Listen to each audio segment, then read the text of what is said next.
അസ്സലാമു അലൈക്കും വറഹ്മത്തുള്ളാഹി വബറകാതുഹു. എൻ്റെ പ്രിയമുള്ളവരെ, ഞാൻ നിങ്ങൾക്കൊരു വീഡിയോ കാണിച്ചു തരാം. എന്നിട്ട് ചില കാര്യങ്ങൾ നമുക്കൊന്ന് ചർച്ച ചെയ്യാം. ഇന്നേ വരെ നിങ്ങളെ സമ്പാദ്യം എത്ര ഞാൻ ചോദിച്ചില്ല. ഒരു പരിപാടി കഴിഞ്ഞപ്പം വരുമ്പോൾ എത്രയാണ് കിട്ടിയത്, അവിടെ എത്ര കിട്ടിയത്, ഇവിടുത്തെ എത്ര കിട്ടിയത്, അവിടെ എത്ര കിട്ടാൻ ബാക്കിയുണ്ട്. നിങ്ങളെ ആരും ബാങ്ക് ബാലൻസ് ഞാൻ ചോദിച്ചിട്ടില്ല. ശരിയല്ലേ? ശരിയാണ്, ചോദിച്ചിട്ടില്ല. പക്ഷെ ഞാൻ ചോദിക്കുന്ന ഒരു കാര്യം എന്താണ്, എന്താ ചോദിക്കല്? നിസ്കരിച്ചിരിക്കണോ? നമസ്കാരം. അതായത് അത് ഇനി വാഹനത്തിൽ പോവുകയാണെങ്കിലും തയമ്മം ചെയ്തിട്ടാണെങ്കിലും 2 റക്അത്ത് 4 റക്അത്തിൽ 2 റക്അത്ത് ആക്കിയിട്ടാണെങ്കിലും അതിന്റെ കാര്യത്തിൽ കണിശത വേണം. നീ ഞങ്ങൾക്ക് പറയല്ലേ? അതാണ് ഇപ്പൊ എന്റെ കൂട്ടുകാരോട് എനിക്ക് ഈ വേളയിൽ പറയാനുള്ളത്.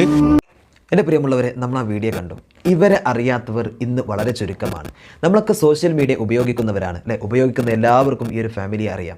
ഹനാൻ ഷാ എന്ന് പറയുന്ന ഒരു ഗായകൻ ഒരുപാട് സ്ഥലങ്ങളിൽ പോയിട്ട് പാട്ട് പാടി ഒരുപാട് ആളുകൾ അറിയപ്പെട്ട ഒരു വ്യക്തിയാണ്. ഒരുപാട് ഫാൻസുകളൊക്കെ ഉള്ള അദ്ദേഹത്തിൻ്റെയൊക്കെ ചാനൽ ഒരുപാട് ഫോളോവേഴ്സൊക്കെ ഉള്ള, പിന്നെ ഒരുപാട് സബ്സ്ക്രൈബറില്ല, അതുപോലെ തന്നെ ഇൻസ്റ്റാഗ്രാം പേജിലൊക്കെ ഒരുപാട് ഫോളോവേഴ്സ് ഉള്ള ഒരു വ്യക്തിയാണ്.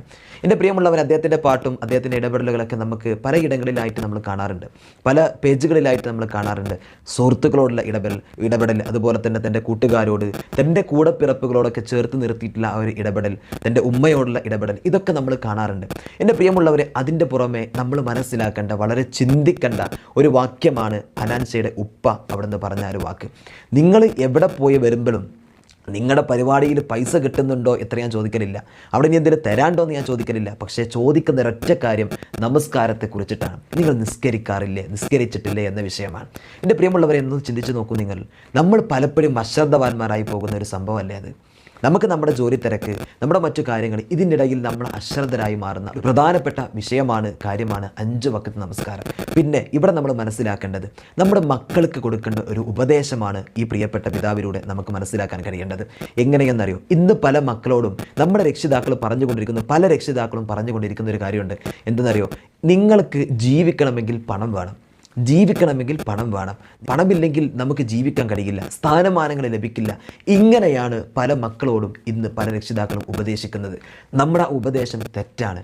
എൻ്റെ പ്രിയമുള്ളവരെ, സംഭവം ശരിയാണ്. ഇന്നും സമൂഹത്തിന് ഇടയിൽ ഒരു വില വേണമെങ്കിൽ നമ്മുടെ കയ്യിൽ നല്ല സമ്പത്ത് വേണം, നല്ല പണം നമ്മളിങ്ങനെ കാണണം, സുഹൃത്തുക്കൾ കാണണം, കൂട്ടുകാർ കാണണം, അയൽവാസികൾ കാണണം. ഇതൊക്കെ ഉണ്ടാകുമ്പോൾ തന്നെയാണ് നമുക്കൊരു പവറും നമുക്ക് അവർക്കിടയിൽ സ്ഥാനമാനങ്ങളും ലഭിക്കുന്നത് എന്നത് ശരിയാണ്. പക്ഷേ അതിൻ്റെ പുറമെ ഏറ്റവും കൂടുതൽ ഒരു വാപ്പ, ഒരു ഉമ്മ, ഒരു രക്ഷിതാവ് കൊടുക്കേണ്ട ഉപദേശം എന്തെന്നറിയാം നിങ്ങൾക്ക്? മക്കളെ, നിങ്ങൾ നിസ്കരിക്കണമെന്നാണ്. ഈ 5 വഖത്ത് നിസ്കാരം പോലും ഇല്ലാതെ ഇന്ന് നമ്മുടെ മക്കൾ, എൻ്റെ വാപ്പ പറഞ്ഞിട്ടുണ്ട് ഇങ്ങനെ പണമില്ലെങ്കിൽ ജീവിക്കാൻ കഴിയില്ല, ഞാൻ ജീവിച്ചതുപോലെയല്ല, ഇന്നത്തെ കാലം വേറെയാണ്, ഇങ്ങനെയൊക്കെ പല മക്കളെയും ഉപദേശം നടത്തുമ്പോൾ ഈ മക്കൾ വിചാരിക്കുകയാണ്, പഠിച്ചാൽ എങ്ങനെയെങ്കിലും പണം ഉണ്ടാക്കിയിട്ട് മറ്റുള്ളവർക്ക് മുമ്പിൽ എനിക്ക് ഒരു സ്ഥാനമാനം വേണം, വില വേണം, എനിക്കൊരു 10-25 വയസ്സാകുമ്പോഴത്തേക്ക് എൻ്റെ അക്കൗണ്ടിൽ ഒരുപാട് സമ്പത്ത് വേണം എന്നെൻ്റെ പ്രിയമുള്ളവരെ മക്കൾ വിചാരിക്കുകയാണ്. ഈ വിചാരം അവരെ വല്ലാതെ വേട്ടയാടും. അപ്പോൾ പഠനത്തിലേക്ക് എല്ലാവർക്കും വീണ്ടും ശ്രദ്ധ വരുന്നത് എങ്ങനെ പണം ഉണ്ടാക്കാം, പണം എന്നുള്ള ഒരൊറ്റ മൈൻഡായിട്ട് അവിടെ നിന്ന് മാറുകയാണ്. പഠനം വരെ എൻ്റെ പ്രിയമുള്ളവരെ അവർ ശ്രദ്ധിക്കാതെ പോവുകയാണ്. ഏറ്റവും വലിയ അപകടകരമായ ഒരു മോട്ടിവേഷനാണ് എൻ്റെ പ്രിയമുള്ളവരെ ഓരോ രക്ഷിതാക്കളും നടത്തിക്കൊണ്ടിരിക്കുന്ന ഈ ഒരു മോട്ടിവേഷൻ. ആരാണിത് അറിയുന്നത്? ആരാ മനസ്സിലാക്കുന്നത്? എങ്കിൽ നിങ്ങൾ മനസ്സിലാക്കിക്കോളൂ, ആ പണത്തിന് വേണ്ടി നിങ്ങളുടെ മക്കൾ പലയിടങ്ങളിലും അവർ തെണ്ടും, പലയിടങ്ങളുടെ വാതിലുകളും അവർ പല വാതിലുകളും മുട്ടും. പക്ഷെ അവർക്കത് തുറക്കാൻ കഴിഞ്ഞോളണമെന്നില്ല. പക്ഷെ അവർക്ക് തുറക്കുന്ന വാതിൽ ചിലപ്പോൾ വിഷത്തിൻ്റെതായിരിക്കും, വലിയ സർപ്പങ്ങളായിരിക്കും അവരുടെ മുമ്പിലേക്ക് വരുന്നത്. മയക്കുമരുന്നിൻ്റെ ആളുകളായിരിക്കും, MDMൻ്റെ ആളുകളായിരിക്കും, മദ്യത്തിൻ്റെ ആളുകളായിരിക്കും, കഞ്ചാവിൻ്റെ ആളുകളായിരിക്കും. എൻ്റെ പ്രിയമുള്ളവർ, അവരുടെ മുമ്പിലേക്ക് ഏതെല്ലാം തരത്തിൽ വേട്ടയാടപ്പെടാൻ വേണ്ടിയിട്ടാണ് കഴുകന്മാർ അവരെങ്ങനെ കാത്തുകൊണ്ടിരിക്കും. അങ്ങനത്തെ വാതിലുകൾ അവർക്ക് വേണ്ടി തുറക്കും. നീ ഇത് കൊണ്ടുപോയി കൊടുക്കും, നിനക്ക് ഇത്രക്ക് തരാമെന്ന് പറയും. അവസാനം അവർ ഏജൻറ്റുകളായിട്ട് മാറും, അവരും യൂസ് ചെയ്യാൻ തുടങ്ങും. ഇങ്ങനെയുള്ള രൂപത്തിലേക്ക് നമ്മുടെ മക്കളെത്തുന്നു. അപ്പോൾ ആരാ കുറ്റക്കാർ? രക്ഷിതാക്കളായ നമ്മൾ തന്നെയല്ലേ? എൻ്റെ പ്രിയമുള്ളവരെ, ഒന്ന് ആലോചിക്ക്. മക്കളോട് ഒരിക്കലും ആ ഉപദേശം നിങ്ങൾ കൊടുക്കരുത്. നിങ്ങൾ കൊടുക്കണം 5 വഖത്ത് നിസ്കരിക്കുക എന്ന്. നമ്മുടെ മക്കൾ വീട്ടിൽ നിന്ന് കളിക്കാൻ പോകുന്ന മക്കളോട് വരെ നമ്മൾ പറയേണ്ട ഒരു കാര്യമുണ്ട്. മോനെ, നീ കളിക്കാൻ പോയിക്കോ, പക്ഷേ നിസ്കാരത്തിൻ്റെ സമയത്ത് നീ അവിടെ കളിക്കരുത്. ബാങ്ക് വിളിച്ചാൽ ഉടനെ പോരണട്ടോ. നമ്മുടെ മക്കൾക്ക് നമ്മൾ പറഞ്ഞു കൊടുക്കാൻ നമ്മളെ കൊണ്ട് കഴിയണം. അങ്ങനത്തെ രക്ഷിതാവാകണം. നമ്മുടെ മക്കളെ നിങ്ങൾ ജനിപ്പിച്ചു, പ്രസവിച്ചു, അത് ഉമ്മയാണ്, വാപ്പയാന്ന് പറയാം. പക്ഷേ നമ്മൾ വാപ്പയും ഉമ്മയും മാത്രമല്ല ആകേണ്ടത്, നമുക്കൊരു രക്ഷിതാവാകാൻ കഴിയണം. യഥാർത്ഥത്തിലൊരു രക്ഷിതാവാകണം. നമ്മൾ കുട്ടിയുടെ സ്കൂളിൽ കൊണ്ടുപോയി ചേർക്കാൻ, മദ്രസയിൽ കൊണ്ടുപോയി ചേർക്കാൻ പിതാവ് എന്നുള്ളൊരു കോളുണ്ടാകും. കണ്ടുകൊള്ളൂ നിങ്ങൾ, പിതാവുണ്ടാകും, മാതാവുണ്ടാകും, അതിൻ്റെ തൊട്ട് താഴത്ത് കാണാൻ രക്ഷിതാവ് ആരാണ് എന്നൊരു ചോദ്യം കൂടെ ഉണ്ടാകും. എന്തിനാ പോലെ രക്ഷിതാവ് പിതാവ് മാതാവ് എന്നൊക്കെ പറഞ്ഞാൽ പിന്നെ അതിൻ്റെ പോരാ. പക്ഷേ രക്ഷിതാവ് വേറെയാണ്. ആ രക്ഷിതാവ് ആവാനാണ് നമ്മൾ ശ്രമിക്കേണ്ടത്. അള്ളാഹു നമുക്ക് ബോധം നൽകട്ടെ. എൻ്റെ പ്രിയമുള്ളവരെ, അതുകൊണ്ട് മക്കൾക്ക് പണം എന്നുള്ള ചിന്തയോ അതിനെക്കുറിച്ചുള്ള ചോദ്യങ്ങളോ അതിനെക്കുറിച്ചുള്ള കാര്യങ്ങൾ അല്ല വേണ്ടത്. ദീനിപരമായിട്ടുള്ള ചിട്ടകൾ, ദീനിൻ്റെ കാര്യങ്ങൾ, നിസ്കാരത്തിൻ്റെ കാര്യങ്ങൾ, മറ്റു കാര്യങ്ങൾ അത് ചോദിക്കുകയാണ് നമ്മുടെ മക്കളോട് നമ്മൾ ചെയ്യേണ്ടത്. മക്കളെ, നിങ്ങൾ സമയമായിട്ട് നിസ്കരിച്ചിട്ടുണ്ടോ? നിങ്ങൾ നോമ്പെടുത്തിട്ടുണ്ടോ? നിങ്ങൾ നന്മകൾ ചെയ്യുന്നുണ്ടോ? മഗ്‌രിബിൻ്റെ സമയത്ത് ഖുർആൻ ഓതിയിട്ടുണ്ടോ? അതോ വേറെ എന്തെങ്കിലും കാര്യത്തിലാണോ എന്ന് നമ്മൾ ചോദിക്കുന്നതിൻ്റെ പകരം നമ്മൾ ചോദിക്കുന്ന കാര്യം എന്താ? പടച്ചവനെ, നിനക്ക് ഇന്ന് കിട്ടിയ പൈസയുടെ കണക്കാ, അല്ലെങ്കിൽ നീ ചോറ് വെച്ചിട്ടുണ്ടോ എന്നുള്ളതാ. അതിൻ്റെയൊക്കെ ഭക്ഷണം കഴിക്കലും അവർക്ക് വെള്ളം കൊടുക്കലും ഒക്കെ നമ്മുടെ കടമ തന്നെയാണ്. പക്ഷേ അതിൻ്റെ മുമ്പ് ചോദിക്കേണ്ട, പുറത്തുനിന്ന് വരുന്ന മകനോട് ചോദിക്കേണ്ട ഒരു കാര്യമുണ്ട്. മോനെ, നീ വരുന്ന സമയത്ത് നിസ്കരിച്ചിട്ടുണ്ടോ എന്നാണ് ചോദിക്കേണ്ടത്. നമുക്ക് സ്നേഹൻ്റെ എല്ലാ കാര്യങ്ങളുണ്ട്, എന്നാലും ആ നിസ്കാരവും എല്ലാം കഴിഞ്ഞിട്ടേ നമുക്ക് ബാക്കി ഉണ്ടാവാൻ പാടുള്ളൂ. മനസ്സിലാക്കണം. നമ്മൾ ചില ആൾക്കാർ വിചാരിക്കും, എന്താ ചെറിയ കുട്ടികളൊന്നല്ലല്ലോ, പഠിപ്പിക്കേണ്ടൊക്കെ ഞാൻ പഠിപ്പിച്ചിട്ടുണ്ടല്ലോ, ചെയ്യേണ്ടൊക്കെ ഞാൻ ചെയ്തിട്ടുണ്ടല്ലോ, ഇനിയിപ്പോൾ എന്തിനാ ഇപ്പം നമ്മൾ നല്ലൊരു ചിന്ത ഉണ്ടാകും. ഒരിക്കലും ആ ഒരു ചിന്ത നമ്മൾ ഹൃദയത്തിൽ ഉണ്ടാവരുത്. നമുക്ക് മുമ്പിലൂടെ കടന്നു പോകുന്ന കാലത്തോളം നമ്മുടെ മക്കളാണവർ. അള്ളാഹു സുബ്ഹാനഹു വ തആല നമ്മോട് പലതും ചോദിക്കും. സമയം കഴിഞ്ഞില്ലേ, ഇനിയിപ്പോൾ എന്താ പോയിട്ട് പറയണോ എന്നുള്ള ചിന്ത ഉണ്ടാവരുത്. പഠിപ്പിച്ചിട്ടുണ്ട്, ഇനി എന്തിനാ പോകുന്നുള്ള ചിന്ത ഉണ്ടാവരുത്. മനസ്സിലാക്കണം, അള്ളാഹു സുബ്ഹാനഹു വ തആല മുമ്പിൽ നമ്മൾ കണക്ക് പറയേണ്ടി വരും. ഒരു കുഞ്ഞ് ഭൂമിയിലേക്ക് ജനിക്കുമ്പോൾ ആ കുഞ്ഞിൻ്റെ ഹൃദയത്തിൽ കള്ളനല്ല, പോലീസല്ല, അവൻ പട്ടാളക്കാരനല്ല, അവൻ്റെ ഹൃദയത്തിൽ കുശുമ്പുള്ളവനല്ല, കളവ് പറയുന്നവനല്ല, അല്ലെങ്കിൽ നല്ലവനല്ല, ഹാഫിളല്ല, ആലിമല്ല, ഒന്നുമല്ല. അങ്ങനത്തെ ഹൃദയമായിട്ടാണ് ഒരു കുഞ്ഞു ഭൂമിയിലേക്ക് ജനിക്കുന്നത്. പിന്നീട് അവനെ പല പല രൂപത്തിലേക്ക് ആക്കുന്നത് അത് നമ്മളാണ്, രക്ഷിതാക്കളാണ്. ആ ഒരു ബോധം എൻ്റെ പ്രിയമുള്ളവരെ നമുക്ക് വേണം. ഇവിടെ ആ പ്രിയപ്പെട്ട പിതാവിൻ്റെ ഒരു ചോദ്യം നിങ്ങൾ നോക്കൂ. നിങ്ങളോട് ഞാൻ ചോദിക്കുന്നത് നമസ്കരിച്ചിട്ടുണ്ടോ എന്നാണ്. അതിന് ഒരുപാട് സ്ഥലങ്ങളിൽ യാത്ര ചെയ്യുന്ന ചെറുപ്പക്കാരാണ്. എൻ്റെ പ്രിയമുള്ളവരെ, അങ്ങനെ കാണുന്നുണ്ടെങ്കിലും നിങ്ങൾ എങ്ങനെയാണോ, ജമ്മും ഗസറോ എങ്ങനെയാണോ, അല്ലെ, ചുരുക്കി നിങ്ങൾ യാത്രക്കാർക്ക് ഇളവുകളുണ്ട്.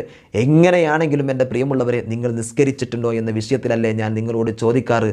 അത് നിങ്ങൾ ശ്രദ്ധിക്കണം. നിങ്ങളോടെന്ന് മാത്രമല്ല, ആ പിതാവിൻ്റെ വാക്കങ്ങനെയാണ്, നിങ്ങളോടെന്ന് മാത്രമല്ല, നിങ്ങളുടെ കൂട്ടുകാരോടും എന്നാണ് പ്രിയപ്പെട്ട പിതാവ് പറയുന്നത്.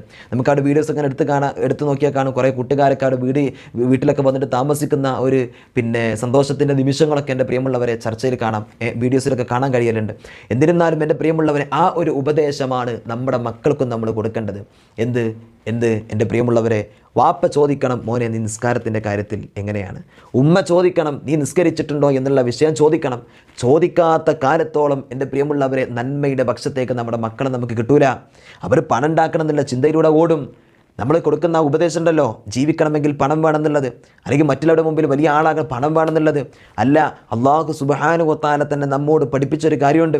വിശുദ്ധമായ ഖുർആനിൽ എൻ്റെ പ്രിയമുള്ളവരെ വളരെ വ്യക്തമായിട്ട് അള്ളാഹു സുബ്ഹാനഹു വ തആല നമസ്കാരത്തെ കുറിച്ചിട്ട് അവിടുന്ന് നമ്മോട് പഠിപ്പിക്കുന്നുണ്ട്.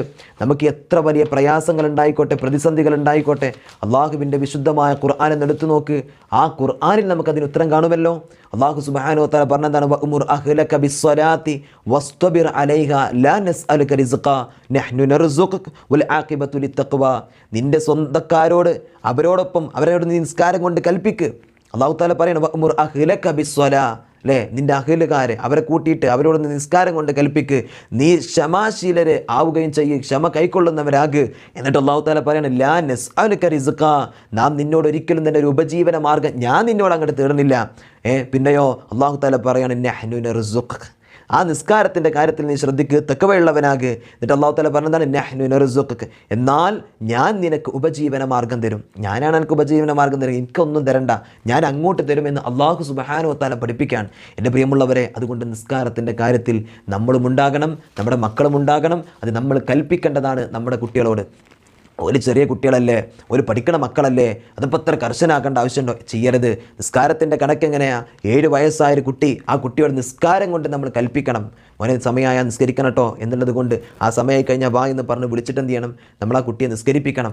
10 വയസ്സായി എന്നിട്ടും ഇല്ലെങ്കിൽ ആ കുട്ടിയെ നമ്മൾ അടിക്കണമെന്ന് മുത്തുനബി സല്ലല്ലാഹു അലൈഹി വസല്ലം തങ്ങൾ പറഞ്ഞു. അടി എന്ന് പറഞ്ഞാൽ ഒന്നായിട്ട് തച്ച് കൊല്ലുന്ന അടിയല്ല പറഞ്ഞത്, ഒരു വടിയൊക്കെ എടുത്തിട്ടൊന്ന് പേടിപ്പിക്കണം. മോനെ നിസ്കാരത്തിൻ്റെ അവസ്ഥ നിനക്കറിയില്ലേ, അത് നമ്മൾ ചെയ്യേണ്ടതല്ലേ, നമ്മൾ മുസ്ലിമീങ്ങളല്ലേ, നമ്മളിങ്ങനെ നടക്കാൻ പാടുണ്ടോ എന്നുള്ളൊരു ബോധത്തിന് വേണ്ടി ചെറുതായിട്ട് നമ്മളൊന്ന് പേടിപ്പിക്കണം ആ കുട്ടിയെ. അല്ലാഹു തആല നമ്മുടെ മക്കൾക്കൊക്കെ നല്ലതായിട്ടുള്ള ബോധം നൽകട്ടെ. അള്ളാഹു താല നിസ്കാരം കൊണ്ട് മറ്റു കാര്യങ്ങളെ കൊണ്ടൊക്കെ കൊണ്ട് നടക്കുന്ന നല്ല മക്കളിൽ അള്ളാഹു താല ഉൾപ്പെടുത്തി അനുഗ്രഹിക്കട്ടെ. ആമീൻ യാ റബ്ബൽ ആലമീൻ. എൻ്റെ പ്രിയമുള്ളവരെ, നമ്മൾ ശ്രദ്ധിക്കണം. പുതിയ തലമുറയുടെ വാക്കുകളല്ല നമുക്ക് വലുത്. പുതിയ തലമുറകൾ പറയും, എന്തിനാ അല്ലേ വാപ്പയും ഉമ്മയൊക്കെ, അതൊക്കെ നമ്മൾ ഉണ്ടാക്കിയിട്ടതല്ലേ, അവരുടെ ചില ഒരു സുഖത്തിന് വേണ്ടിയിട്ട് അവർ പ്രവർത്തിച്ചു, അപ്പം ഞങ്ങൾ ഉണ്ടായി, ഇങ്ങനെയൊക്കെ പറയുന്ന ആളുകളാണ് നമുക്ക് മുമ്പിൽ. അള്ളാഹു താല ബോധം നൽകട്ടെ. അതുകൊണ്ട് നന്മയുടെ പക്ഷത്തേക്ക് നമ്മളെ മക്കളെ ചേർക്കാൻ കഴിയുന്ന ഒരൊറ്റ വാക്കേ ഉള്ളൂ, നമ്മുടെ മക്കൾക്ക് ദീനി പ്രബോധനം കൊടുക്കുക. അത് വാപ്പയ്ക്കും ഉമ്മയ്ക്കേ കഴിയുള്ളൂ. നമ്മൾ കുറേ വാഴ്ന്നു പറഞ്ഞു, കുറേ സ്ഥലങ്ങളിൽ പ്രഭാഷണം നടത്തി, അവിടെയും വണ്ടിയൊക്കെ ഉണ്ട്. അതിനേക്കാളും ഏറ്റവും വലിയ ബോധനം എന്ന് പറയുന്നത് വാപ്പയും ഉമ്മയും വീട്ടിനകത്ത് കൊടുക്കുന്നതാണെന്നുള്ളതാണ്. നമ്മൾ ആ വീട്ടിനകത്ത് നമ്മുടെ മക്കൾക്ക് കൊടുക്കുന്ന ഒരു വലിയ സന്ദേശം ഉണ്ടല്ലോ, അതിൻ്റെ അത്രയ്ക്ക് ഏത് സന്ദേശങ്ങളും എത്തൂല. മനസ്സിലാക്കണം. അതുകൊണ്ട് നമ്മൾ ആ സന്ദേശം ഒന്ന് മുറുകെ പിടിക്കണം എൻ്റെ രക്ഷിതാക്കളെ. അതില്ലെങ്കിൽ നമ്മുടെ മക്കൾ വഴിപിയക്കും, തോന്നിയതുപോലെ നടക്കും. നമ്മൾ തന്നെ പിന്നീട് സങ്കടപ്പെടും. പഠിച്ചോനെ, എൻ്റെ മക്കൾ ഇങ്ങനെയാണ് ഉസ്താദേ, എൻ്റെ മക്കൾ ഇങ്ങനെയാണെന്ന് പറഞ്ഞിട്ട് വിഷമം അനുഭവിക്കും. പല മക്കളും വഴിപിഴച്ചതിൻ്റെ, പല മക്കളും അവിടുന്ന് കേടുവന്നതിൻ്റെ ഹിസ്റ്ററി നമ്മളൊന്ന് എടുത്താൽ, അവരുടെ പുറങ്ങൾ നമ്മളൊന്ന് ചർച്ച നടത്തിയാൽ, അതിൻ്റെ പിറകിൽ രക്ഷിതാക്കളുടെ അശ്രദ്ധകൾ ഒരുപാടുണ്ടാകും. അല്ലെങ്കിൽ അവരങ്ങനെ നടക്കുന്നവരായിരിക്കും, അല്ലെങ്കിൽ അവർ പറയുന്നത് ഈ മക്കൾ പറയുന്നത് മാത്രം വിശ്വസിച്ചിട്ട് അങ്ങനെ ഇരുന്ന് അശ്രദ്ധ കാണിച്ചിട്ടുണ്ടാകും. ഇങ്ങനത്തെ ഒരുപാട് സംഭവങ്ങൾ എൻ്റെ പ്രിയമുള്ളവരെ, മക്കൾ വഴിപിഴച്ചു എന്ന് പറയുമ്പോൾ അതിനെക്കുറിച്ച് നമ്മളൊന്ന് പഠിക്കുമ്പോൾ നമുക്ക് കാണാൻ കഴിയുന്നുണ്ട്. അല്ലാഹു തആല നമുക്ക് ബോധം നൽകട്ടെ. നമ്മളിപ്പോൾ ശ്രദ്ധിച്ചിട്ടില്ലെങ്കിൽ വരുന്നൊരു തലമുറ അത് മുഴുവനും നമുക്ക് നാശത്തിലായിട്ടേ കാണാൻ കഴിയുള്ളൂ. നമുക്ക് വേണ്ടിയിട്ട് നമ്മളൊന്ന് മരിച്ചാൽ നമ്മുടെ ഖബറിൻ്റെ ചാരത്ത് വന്നിട്ടൊരു യാസീനോ ദാനോ നമുക്ക് വേണ്ടിയിട്ട് നാളെ ഒരു നന്മക്കോ ഈ പ്രിയപ്പെട്ട മക്കളെ നമുക്ക് ലഭിക്കില്ല എന്നുള്ളൊരു ഉത്തമ ബോധം എൻ്റെ പ്രിയമുള്ളവരെ ഓരോ രക്ഷിതാക്കൾക്കും ഉണ്ടാകട്ടെ. അതുകൊണ്ട് നമുക്ക് നിസ്കാരം കൊണ്ട് നമ്മുടെ മക്കളോട് കൽപ്പിക്കാൻ നമ്മൾക്ക് കഴിയണം. ദുനിയാവെന്ന് പറഞ്ഞാൽ ഇത് ഈ കാണുന്ന സുന്ദരമായ ഈ ഒരു കാഴ്ചയുണ്ടല്ലോ, അത് മാത്രമേ ഉള്ളൂ. ഇവിടുന്ന് അങ്ങോട്ട് കഴിഞ്ഞാൽ നമുക്കൊരു ഭാവി ജീവിതം വരാനുണ്ട്. നമുക്ക് ഖബറുണ്ട്, സിറാത്തുണ്ട്, ഹിസാബുണ്ട്, ആ മരണത്തിൻ്റെ രംഗങ്ങളുണ്ട്. ഇതൊക്കെ നമ്മുടെ മക്കൾക്കും ഓർമ്മ വേണം, എനിക്കും നിങ്ങൾക്കും ഓർമ്മ വേണം. അല്ലാഹു തആല നമുക്ക് ബോധം നൽകട്ടെ. അസ്സലാമു അലൈക്കും വറഹ്മത്തുള്ളാഹി വബറകാതുഹു.